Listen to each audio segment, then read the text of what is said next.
é pecado? É a transgressão da lei. Está lá em 1 João, capítulo 3, versículo 4.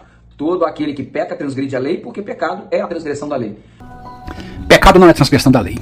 Existem pelo menos 18 definições bíblicas de pecado que para o cristão não tem nada a ver com a lei.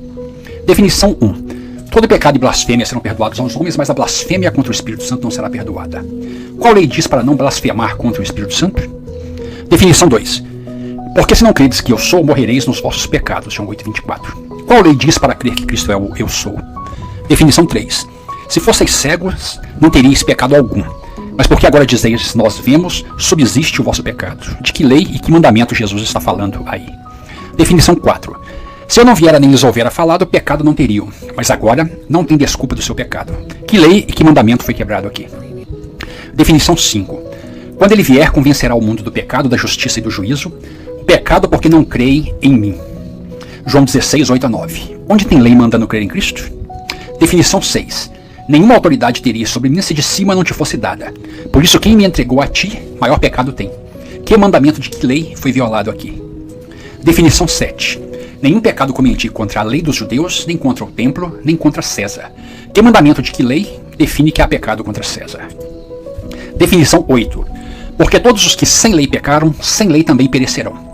Todos os que sob a lei pecaram, pela lei serão julgados. Então o pecado existe com ou sem lei. É possível pecar com a lei ou sem a lei. Os quais mostram a obra da lei escrita em seus corações, testificando juntamente a sua consciência e os seus pensamentos, quer acusando-os, quer defendendo-os. Romanos 2,15. Que lei foi escrita nos corações dos gentios, se eles não têm lei? Definição 10. Não reine, portanto, o pecado em vosso corpo mortal. Romanos 6,12. É obedecer às concupiscências. Onde tem isso em alguma lei? Definição 11. Nem ofereçais cada um os membros do seu corpo ao pecado como instrumentos de iniquidade. Romanos 6,13. É oferecer o corpo. Onde tem isso em alguma lei? Definição 12. Tudo que não provém da fé é pecado. Então para ter pecado é só não ter fé. Não precisa de nenhuma lei. Definição 13. Ora, o aguilhão da morte é o pecado e a força do pecado é a lei. Então pecado é o aguilhão da morte. Definição 14. Então a cobiça, depois de haver concebido, dá à luz o pecado. Então o pecado é a concepção da cobiça. Definição 15.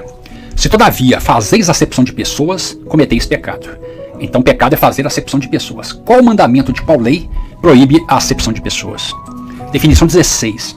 Aquele, pois, que sabe fazer o bem e não o faz, comete pecado. Tiago 4,17. Então, pecado é saber fazer o bem e não fazer. Onde tem isso em alguma lei e em algum mandamento? Definição 17. Pecado é iniquidade. 1 João 3,4. Antigamente traduzido como pecado é a transgressão da lei, mas é uma tradução antiga. Todas as traduções novas falam que pecado é iniquidade e é o correto de anomia em grego. Definição 18. Pecado é injustiça. 1 João 5,17.